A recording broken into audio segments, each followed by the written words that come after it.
How to clean a MacBook screen. Dealing with a dirty MacBook screen, here's the easiest way you can clean it at home. First, make sure you have the right tools for the job. A good quality display cleaning solution. A soft cotton cloth and an extra lint towel or cloth.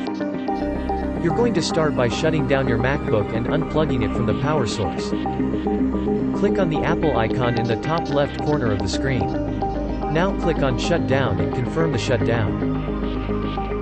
Next, spray some of the cleaning solution on the display. Take the soft cotton cloth and begin wiping the screen. Make sure to use a clean cloth and gently wipe the solution away. Once you've removed most of the solution, take a second lint cloth and gently wipe the display until all the smudges and fingerprints are out. Simple, right? Well, that's all there is to it. If you want to learn some other quick tips, like and subscribe to Stupid Apple Rumors. Until next time, ciao.